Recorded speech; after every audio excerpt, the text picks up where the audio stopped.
자, 우리 예언교회는 예언교회는 예언교회는 예언교회는 나도 더 행복합니다. 예, 행복합니다. 예, 너무 덥지요, 여러분? 예, 금요일 날인가 제가 차를 시동을 걸어가지고 출발을 하려고 그러는데 앞에 보니까 116도라고 차 안에 기온이 116도가. 제가 미국 온 지 한 43년 됐는데 43년 동안 어제 그저께 이번 주간처럼 더웠던 적이 처음인 것 같아요. 계속적으로 그것도 며칠 동안. 옛날에는 뭐 하루 이틀 정도 한 100도 올라갔다가 말았는데 이번에는 너무 더운 것 같았어요. 그래서 그 조선일보 인터넷 뉴스 보니까 지구 장례식이라 이렇게 하나 떴더라고요. 지구 장례식. 이걸 누가 이렇게 장례식 하도록 만들었느냐? 바로 내가 만들었다. 우리 스스로가 만들었다. 오늘 이 지구촌에 여러 가지 변화와 나타나는 이 현상은 우리 사람들이 만든 것입니다. 그 가운데 저와 여러분들도 들어가 있습니다. 주님이 오실 때가 가까웠습니다. 우리가 하나님 앞에 정말 바른 신앙을 정립하지 않고는 요즘 시대가 되면 적당하게 모든 것이 다 넘어가고 있습니다. 확실하게 좀 예수 믿고 확실한 그리스도의 삶을 살았으면 좋겠습니다. 우리 예언교회가 그런 일을 지금까지 감당했고 우리가 일당백, 일당천의 일들을 지금도 하고 있는 것입니다. 우리가 축복의 통로에 대해서 지난주 아브라함을 제가 이야기를 했고 오늘은 요나서를 통해서 우리 기도에 대한 전반적인 이런 설교를 제가 하려고 합니다. 요나서는 제가 중국에서 우리 신학교에서 늘 선교 서신이기 때문에 우리 목사님들에게 또 안수받기 전에 이 요나서를 철저하게 가르쳐서 복음에 대한 확실함을 그들에게 심어주고 곁길로 가다가 처음에 중국 갔더니 이 사람들이 예수 믿는다고 하면서 앞에서는 예배 드릴 때는 막 너무 열심히 잘 믿는 것 같은데 돌았으면 다 헛것이더라고요.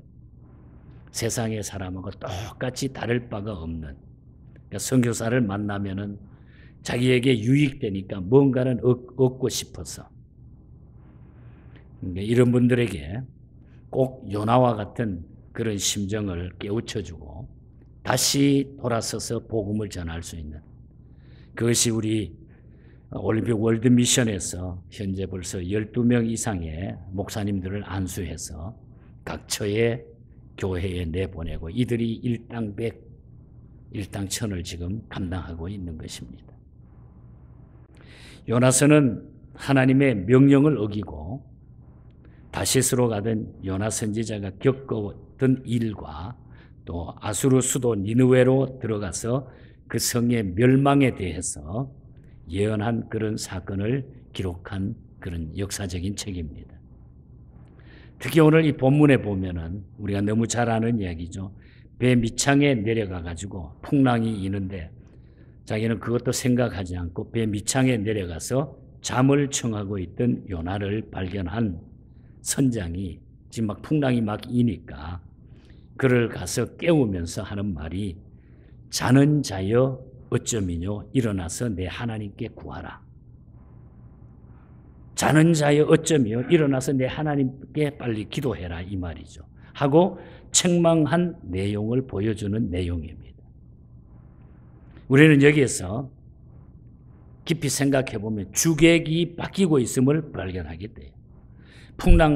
풍랑을 만난 배를 위해서 실제로 기도해야 될 사람은 요나였습니다. 그리고 기도가 어떤 것인지도 모르는 선장이나 선원들에게 당신도 기도하라고 권해야 할 사람이 바로 요나입니다. 요나가 기도하면서 당신들도 기도하십시오. 이렇게 말해야 될 사람이 요나라는 거죠. 그런데 요나는 잠을 청하고 있고 선장과 선원들이 깨어나가지고 막 이리 갔다 저리 갔다 하면서 풍랑 만난 배를 건져내기 위해서 노력하는가 하면 기도해달라고 기도하라고 요나에게 나타났다는 것입니다. 이것은 어떻게 생각해 보면 불신자가 신자들은 왜 기도하지 않느냐, 기도하라, 이런 경우와 같은 것이고, 평신도들이 중직을 맡은 이들에게 왜 기도하지 않느냐, 기도하라는 권면이나 다를 바가 없다는 얘기. 자는 자여 일어나 기도하라. 자는 자여 일어나라. 선장의 충고는 오늘 여기 앉아 계시는 저를 위시한 우리 모두에게 해당되는 충고며 책망적인 메시지라는 것.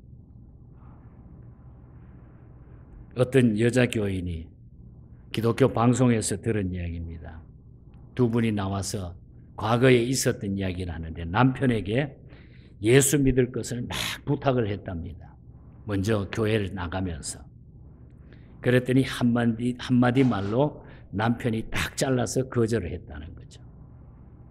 그 이유는 간단했다는 겁니다.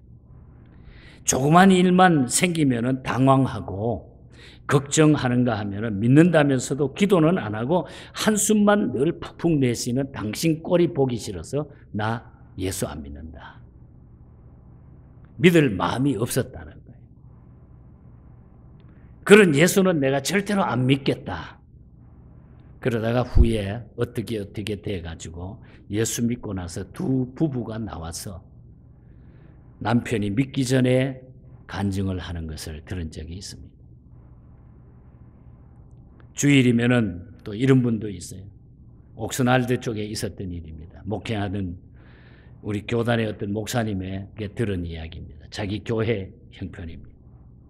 주일이면은 골프, 여행, 운동을 좋아하는 집사님이 계셨는데 이분은 그냥 그저 그것만 있으면 예배는 제쳐놓고 그거 먼저 해야 되는 거예요. 주일이고 무슨 일이고 간에. 그래서 그 부인은 너무 예수를 잘 믿는데 교회 잘 다니는데 그래서 늘 주일이 되면 제발 예배 드리고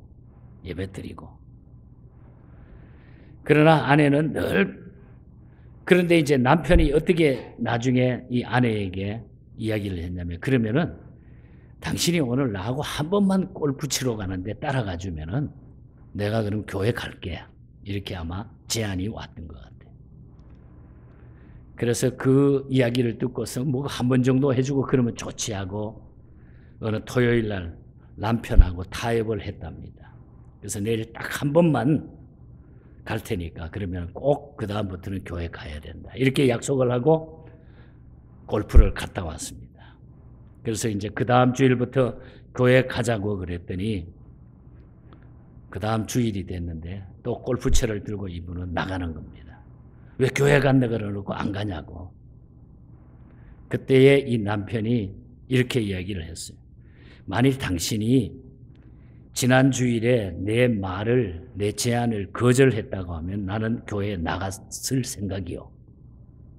그러나 당신은 놀러 가자는 내 유혹에 넘어가서 그대로 나를 따라 했으니까 그래서 나는 당신 같은 가냘픈 믿음을 나는 갖고 싶지 않아. 그래서 나는 안 가.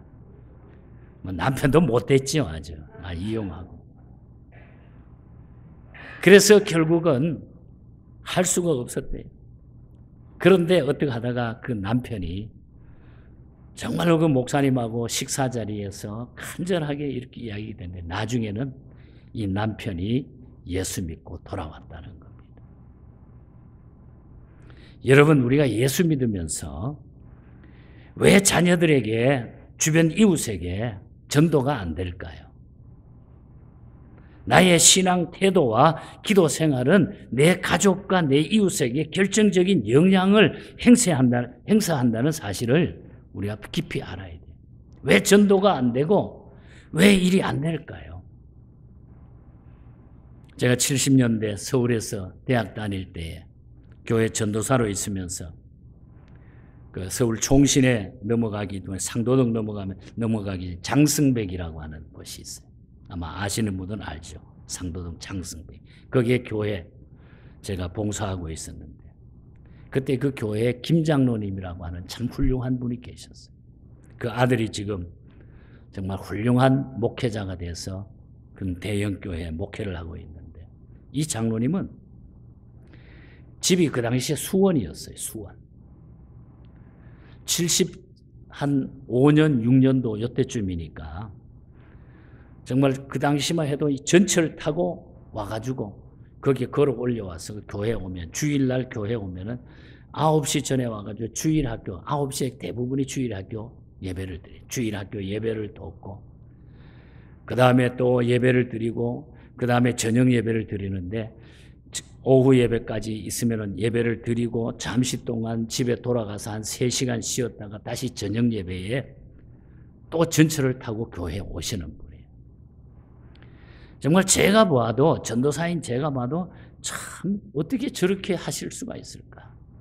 교회에서 아주 모범이 되는 거예요. 그래서 그분이 나중에 그 장로님이 이런 간증을 하시더라고요.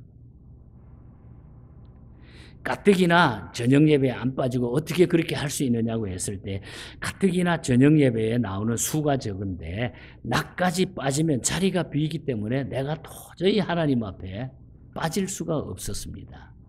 또 강단에 올라가서 설교하는 목사님이 내 자리가 빈 것을 보면 허전해 하시고 걱정이 돼가지고 내가 빠질 수가 없겠습니다. 그런 이야기를 해요. 장로가 저녁 예배에 안 나오면은 교인들에게 덕이 안 되기 때문에 내가 안 나올 수가 없었습니다. 그 먼 거리에도. 장로가 저녁 예배 안 나온다고 하면은 교인들이 저녁 예배 안 나와도 목사님이 야단칠 수가 없으니까 장로가 안 나가면 그 어디 질서가 되겠습니까? 철저하게 예배 생활로 헌신하신 분인데, 그 자손들이 지금에 와서 보니까 자손들이 너무너무 복을 받은 거예요. 지금은 세상을 떠났습니다만 장로님 오래전에 보냈어요. 여러분, 우리가 하기 싫어도 체면 때문에 해야 될 일이 있습니다. 가기 싫어도 입장 때문에 가야 할 곳이 있어요.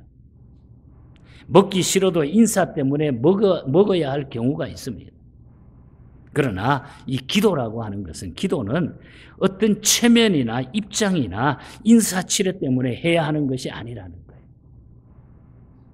스펄전 목사님은 그런 말씀을 했어요. 기도 없는 영은 그리스도가 없는 영이라고 그랬어요. 기도가 없는 영은 그리스도가 없는 영이라고 그랬어요. 사무엘은 그렇게 우리에게 보여줍니다. 기도 쉬는 것은 죄라고 이렇게 말씀했어요. 안 하면 안 되는 것, 반드시 해야 하는 것, 그것이 바로 기도라는 거죠. E.M. 바운즈 목사님이 쓴 책을 보면은, 우리가 진정으로 주님을 믿는다면 기도하지 않고서는 우리 스스로를 아무것도 할 수 없기 때문에 기도하게 될 것이다. 우리는 기도하지 않으면 아무것도 스스로 할 수 없다는 거예요. 기도하지 않으면. 그래서 저는 오늘 요나서를 통해 아주 어떤 성경적인 배경을, 내가 평소에 제가 설교하는 그런 스타일이 아닌 오늘 교육적인 기도에 대한 설명만 좀 드리려고 합니다. 기도할 때에 우리가 경계해야 될 것들이 있어요. 첫째는 언제 어디서나 아무렇게나 기도해도 하나님이 다 들으신다는 생각과 태도를 우리가 바꾸어야 돼요. 경계해야 돼요.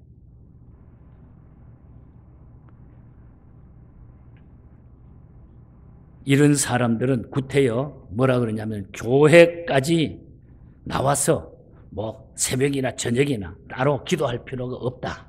아무 데서나 기도만 하면 되는 것이지. 그런 생각을 가지고 살아가는 사람, 그거는 큰 잘못인 것입니다. 이스라엘의 민족의 경우 보면은 그들은요, 기도 시간과 장소가 항상 정해져 있었어요. 장소는 예루살렘 성전이었고 시간은 3시간 간격으로 정해져 있었어요. 그래서 베드로는 사도행전 보면 제9시 기도 시간에 성전으로 기도하러 올라가다가 안진뱅이를 고친 그런 기적을 우리가 볼 수가 있죠. 다니엘도 마찬가지입니다. 정한 기도 시간을 철저히 지켰어요. 정한 시간에 교회 나와 기도하는 것 중요한 거예요. 자기 나름대로 적당히 채우고 많은 기도 생활을, 태도를 우리가 바꿔야 돼요. 어떻게 보면 이것은 핑계에 불과하다는 거죠. 그래서 우리가 아무렇게나 기도해도 하나님이 들으실 거다, 그런 태도를 좀 바꾸게 되면 우리가 기도가 참 중요하다는 것을 우리가 알게 될 것입니다. 또 한 가지는 기도하지 않아도 하나님은 전지전능하시기 때문에 미리 다 아신다는 이 생각을 버려야 돼요. 물론 다 아시겠죠. 이 태도나 생각은 믿음이 아니에요, 사실은. 기도 안 하려고 하는 핑계밖에 안 된다는 거예요. 하나님은 전능하시기 때문에 우리의 생각을 미리 다 아시고 통촉하십니다. 하나님은 인격적인 존재고, 그렇기 때문에 우리에게 말씀하시고 우리의 기도를 들으시면서 기뻐하시는 분이 하나님이시에요. 기도하지 않아도 다 아시니까, 나는 내 마음 주님 아시니까 나는 그저 적당히 넘어가면 돼. 안 된다는 거예요. 제가 오래전에 목회할 때, 올림픽 장로교에 있을 때인데요, 교인들이 꽤 많아서 그때는 뭐 이렇게 교인들을 만나서 식사하는 일들이 좀 많이 있었습니다. 어느 교인과 함께 점심 식사를 하게 됐습니다. 그러니까 제가 대접을 하겠다고 했지만은 거의 그분이 하겠다고 해가지고, 그 대신 제가 그랬어요. 그러면 제가 음식 정하는 선택은 내가 하겠습니다. 양해를 구하고. 그리고 저는 된장찌개를 주문을 했어요. 제가 좋아하니까. 그래서 그분이 두 눈을 크게 번쩍 뜨더니, 아니, 목사님도 된장찌개 드세요, 이러는 거예요. 목사님도 된장찌개 드세요. 아니, 무슨 말씀입니까? 내가 반문을 하니까 그분이 이야기하네요. 아니, 우리 교회에 나오는 어떤 분이 이야기하는데, 들었는데, 목사님은 입이 짧고 고급 음식만 찾기 때문에 아무거나 대접하기가 무척 어렵더라, 그렇게 이야기를 하더라고요. 제가 된장찌개 시켰다. 그래서 제가 그 아무개가 누구냐고 물어봤더니 그 이름을 대는데, 저하고는 커피 한 잔도 함께 마셔본 일이 없는 사람이었어요. 저는 이렇게 말했습니다. 그분이 저를 굶어 죽이기로 작정한 모양입니다. 그래서 저는 된장찌개 김치 겉절이 체질입니다 하면서 한바탕 웃은 적이 있어요. 여러분, 무슨 일이든지 우리가 속단하는 것은 아주 큰 잘못이에요. 속단하는 것. 하나님에 대한 것도 마찬가지예요. 우리가 속단하면은 큰 잘못이 우리에게 나타난다는 거예요. 하나님의 뜻을 속단하는 것은 큰 잘못이라는 거예요. 기도의 경우도 해본 사람과 하나님이 얼마나 기도를 원하시고 기뻐하시는가를 우리가 해본 사람은 기도에 대한 것을 알고 있다는 거죠. 내가 기도하지 않아도 하나님은 다 아시기 때문에 그냥 이렇게 적당히 넘어가면 돼. 그리고 부탁하면 되지. 목사님이 좀 대신해 주면 되지. 제가 어떤 데는 좀 제 마음을 막 이제 털어놓습니다. 저도 이제 뭐 곧 은퇴도 해야 될 것 같고. 그래요. 정말 어떤 데는 그래. 자기는 기도 하나도 안 하면서 목사님 기도해 주세요. 목사님 기도해 주세요. 그래도 말 안 하는 사람보다는 나아요. 어떻든 여러분, 우리가 기도는 내가 하는 것이 최고의 복이에요. 내가. 하나님하고 내가 부딪히는 거예요. 하나님하고 나와의 관계예요. 또 우리가 기도할 때 경계해야 될 것은 나 같은 사람의 기도도 들으시겠느냐, 그런 생각이에요. 아니 뭐 세상에 사람이 얼마나 많은데 뭐 나같이 부족한 사람, 내가 해는 기도라고 해가지고 하나님이 뭘 들으실 것만, 그렇게 생각하는 사람이 잘못된 거라는 거예요. 하나님이 뭐 컴퓨터냐, 뭐 하나둘도 아니고 그냥 전 세계 모든 사람 들어야 되는 내 기도 어떻게 기억할까? 남에게 의존하기 위해서 그런 이야기를 하는 거죠. 그러나 우리 하나님은 나를 만드신 분이에요. 나를 있게 하신 분이고 창조하신 분이기 때문에 우리는 모르지만 하나님의 세계는 따로 있는 것입니다. 다 알고 계신다는 거예요. 여러분, 우리가 세상에 보면은 민사나 형사 그 재판 사건 가운데 보면 크고 작은 것을 포함해 가지고 단 한 번의 심리로 판결되는 그런 사건들은 별로 없어요. 있다고 하면 뭐 교통법규 위반 정도 한 번에 판단이 되지만 그 외에는 뭐 몇 개월, 몇 년, 뭐 10년까지도 걸리는 재판이 있다는 얘기죠. 기도는 여러분 직결 재판이 아니라는 거예요. 직결 재판. 정말 맛있는 음식이라는 거, 인스턴트 음식이 아닌 것처럼 기도의 응답은 인스턴트 10분처럼 생각해서는 안 된다는 거예요. 기도가. 내가 한마디 던진다고 해가지고 그걸로 다 되는 게 아니라는 거예요. 그래서 우리는 하나님 앞에 꾸준하게 하나님 앞에 내 마음을 드리고 하나님이 좀 기회를 주시기 위해 늦췄으면 그래도 하나님 알고 있습니다. 나는 하나님의 뜻대로 살고 싶습니다. 하나님 함께 해 주시기 바랍니다. 자, 그럼 기도하지 않으면 우리가 어떻게 될까요? 내 영혼이 허약해집니다. 기도하지 않으면 내 영혼이 허약해져. 다시 말하면 영적 무력 증세가 우리에게 일어나게 돼 있어요. 전신에 힘이 빠지고 의욕 상실이 생기게 되고 식욕이 없어지는 것이 무력 증세인데 기도 안 하면 우리의 영적으로 우리의 영이 그렇게 돼버리니까 육신적으로도 우리가 무력증이 생기면 밥맛도 없고 그냥 하기 싫어지잖아요. 영적으로 우리가 기도하지 않으면 그런 현상이 우리의 삶 속에 생기니까 내 삶이 정상적으로 이루어질 수 없다는 거예요. 기도 안 하면은 영혼이 허약해진다. 꼭 기억하죠. 또 기도 안 하면은 시험이 반드시 오게 돼요. 시험이 온다는 거죠. 겟세마네 동산에서 기도하지 않고 잠자고 있던 제자들에게 주님은 뭐라 그럽니까? 시험에 들지 않도록 깨어 기도하라고 했습니다. 여기서 말하는 시험이라고 하는 것은 나를 넘어뜨리는 다양한 도전과 사건들을 말하는 거예요. 기도하지 않으면 그런 것들이 나를 넘어뜨린다. 물질 문제, 건강 문제, 자녀 문제, 여러 가지 시험들이 나에게 닥친다는 거예요. 기도하지 않으면. 그리고 기도하지 않으면 손해가 온다는 거예요. 기도는 우리의 영혼과 삶을 지키는 파수꾼이기 때문에 기도를 쉬거나 중단하면 마치 전선이 무너지는 것처럼 거기에 손해가 막 생기게 되는 거예요.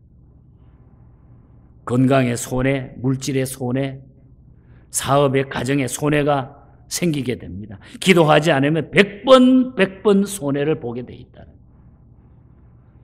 한번 따라 합시다. 기도하지 않으면 내 영혼이 허약해진다. 시험이 온다. 손해가 온다. 기도하지 않으면 이 세 가지를 꼭 기억하시기 바랍니다. 그 다음에 마지막으로 기도하면 어떻게 될까? 기도하면 어떻게 될까? 먼저 영혼이 힘을 얻고 능력을 받게 돼 있다는 거예요. 기도하면. 학자들은 사람에게 탈진 상태가 찾아오게 되는데 갑자기 어떤 충격적 사건으로 찾아오는 탈진 상태가 있는가 하면은 아주 주기적으로 찾아오는 탈진 상태가 있다는 겁니다. 두 가지가 있다는 겁니다. 그리고 탈진 상태에서 헤어나지 못하면은 되는 일이 없다는 거예요. 우리가 탈진해버리면은 운동선수가 탈진해버리면 아무리 자기가 평소에 운동 잘했다 해도 그 운동에서 이길 수가 없어요. 기권할 수밖에 없어요. 영적 탈진 상태에서 해방되고 탈출하는 방법은 바로 기도밖에 없다는 얘기예요.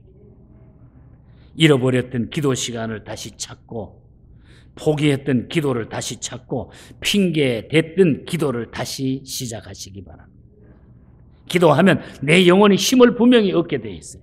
되살아나게 돼 있다는 거예요. 기도하면은 영혼이 활력을 찾아가지고 육체가 활력을 얻게 된다는 거예요. 영육이 강건해진다는 거예요. 기도하게 되면. 그리고 문제를 풀게 됩니다. 두 번째는 기도하게 되면 문제를 반드시 풀게 돼 있어요. 히스기야 왕은 죽을 병에 걸렸습니다. 하나님께 회개하고 기도합니다. 그리고 15년을 더 사는 은혜를 그는 받습니다.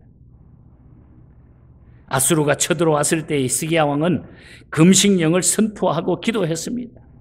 그리고 피 한 방울 흘리지 않고 아수르 군대 18만 8천을 그냥 한꺼번에 싸늘한 시체로 변하게 만들었던 것. 기도의 능력이었습니다. 국가적 위기나 개인적 문제를 해결하기 위해서는 우리는 분명히 기도해야 돼요. 기도하면 문제가 해결이 돼요. 어떤 집사님의 간증을 들었습니다. 자기 남편을 예수 믿게 하기 위해 예수 하도 안 믿으니까 한국에서. 그래서 늘 남편을 위해서 기도하다가 어떻게 하면 이 남편이 교회에 나올까? 양말을 깨끗하게 남편이 신는 양말을 깨끗한 걸 빨아가지고 말려가지고 성경책 갈피에 끼워놓고 교회 갈 때마다 왜 이 양말 주인 교회 나오게 해주세요. 하나님이 그 기도를 들었을까요? 듣지 않으셨을까요? 이순애 권사님 어떻게 됐을까요? 예, 들어주셨어요. 그래서 그 남편이 예수 믿고 훌륭한 장로님이 되셨어요. 제가 목회할 때에 2003년도입니다. 2003년도. 그 해가 지나가면은 우리가 교회가 갖고 있는 그 부채 때문에 130만 불 가까이 돈이 은행에서 이게 오케이가 되지 않으면은 이제 저당이 잡히고 그냥 뱅크랍시가 될 수 있는 이런 위기에 처해 있었어요. 교회가 합쳐가지고 그 문제가 해결이 돼야 돼. 딱 날짜는 12월 31일까지 정해져 있어요. 2003년 12월 30일. 이 문제를 놓고 정말 기도 많이 했어요. 그때 우리 교회 핸들을 한 것이 세한은행이었습니다. 세한은행장을 찾아가서 기도하고, 목사님 그렇지만 요즘 이 부동산 경기가 그 당시에 다운될 때 이거 쉽지가 않습니다. 쉽지가 않습니다. 그래도 좀 해보시기 바랍니다. 기다려도 12월 15일이 지나고 난 다음에 더 마음이 막 타는 거예요. 근데 기도했는데 정말 교인들은 그 교인들 앞에는 그게 부담이 될까봐 전체적으로 공개는 또 하지 못하고 새벽마다 기도했는데 여러분 참 우리 하나님은요 12월 31일 날 딱 오후에 그것이 탁 결정이 돼가지고 떨어져서 해결이 되더라고요. 12월 31일 오후에 160만 불 가까이 돈 문제가 해결이 됐어요. 해주겠습니다.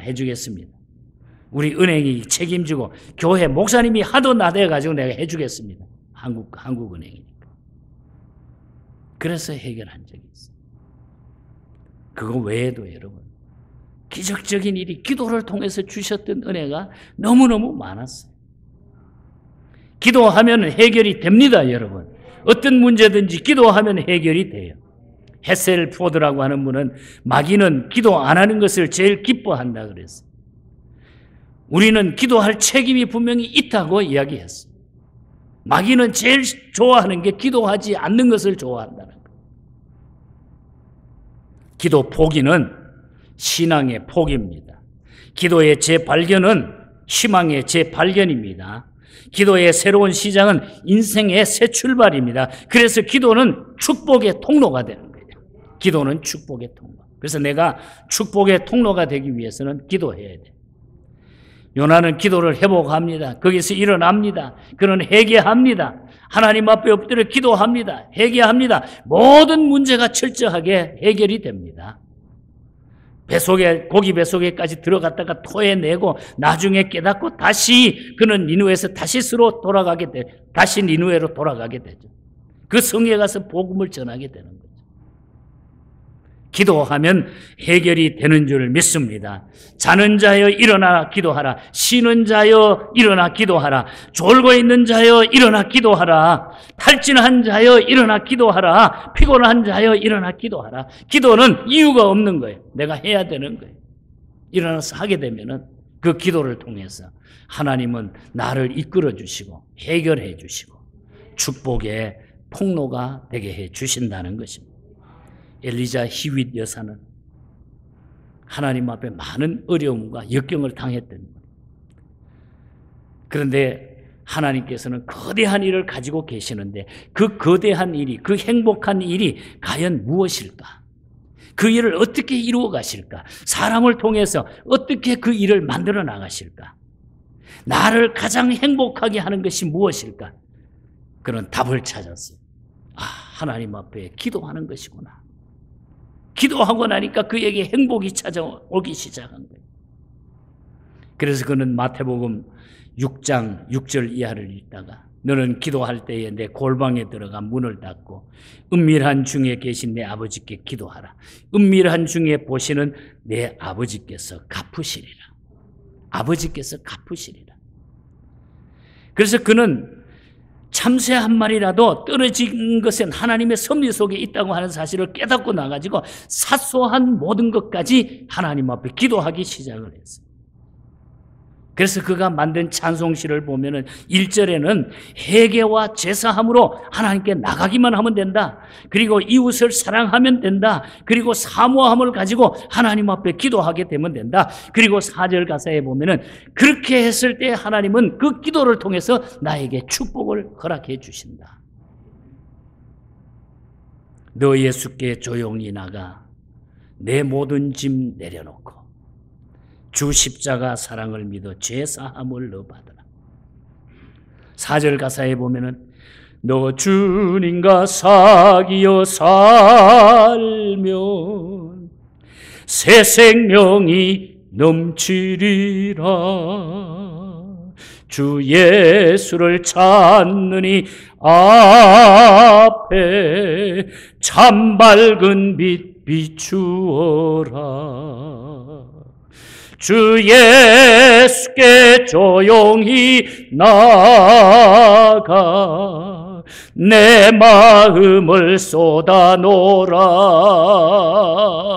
늘 은밀히 보시는 주님 큰 은혜를 베푸시리. 여러분, 우리가 주님께 나와 내 모든 것 다 쏟아놓으면은 주님이 은밀히 보시는 주님께서 큰 은혜를 나에게 베푸신다. 큰 은혜를 베푸신다. 기도는 바로 축복의 통로입니다. 그래서 우리가 기도하는 자로 변신되면은 아무 걱정 근심도 없어요. 우리 앞에 두려움도 없어요. 자신 있게 모든 것을 행하게 될 줄 믿습니다, 여러분. 자는 자여 일어나라.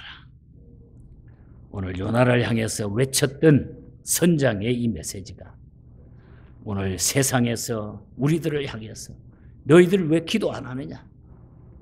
교회가 오늘날 교회들이 왜 그 모양이냐? 왜 엉뚱한 정치적인 일만 하느냐? 기도하라. 교회여 기도하라. 교회여 일어나라. 성도여 일어나라. 시대를 깨우라는 거예요. 오늘 이 시대가 엉망으로 가지 않습니까? 저는 우리 교단 지난 6월 CRC 총회에서 그래도 너무 감사한 것이 동성애 때문에 몇 년을 그냥 토론하다가 이번 총회 때 그냥 싸그리 착 결정이 돼가지고 막 말씀으로 돌아가고 자를 것은 우리가 잘라야 된다고 하는 이런 확고한 일들이 총회에서 결정이 된 게 얼마나 감사한지 몰라요. 그래도 우리가 살아있구나. 교단이 살아있구나. 교회들이 살아있구나. 지금 감리교 같은 데는 어떻게 됩니까? 막 난리야, 지금. 오늘 교회들이 그것 때문에 어떻게 싸우는 게 부끄러운 거 아니에요, 여러분? 당연히 하나님의 말씀을 붙들고 가야 되는데, 당연히 기도해야 되는데, 당연히 주의 뜻을 따르고 가야 되는데, 우리가 그렇게 할 수 없다는 거예요. 저와 여러분들, 우리 예언교회가 이 믿음 잘 지켜서 정말 주님 앞에 설 때에 부끄러움이 없도록 우리가 승리자로 다 설 수 있는 이런 교회와 성도가 될 수 있기를 주님 이름으로 간절히 축복합니다. 하나님 감사합니다.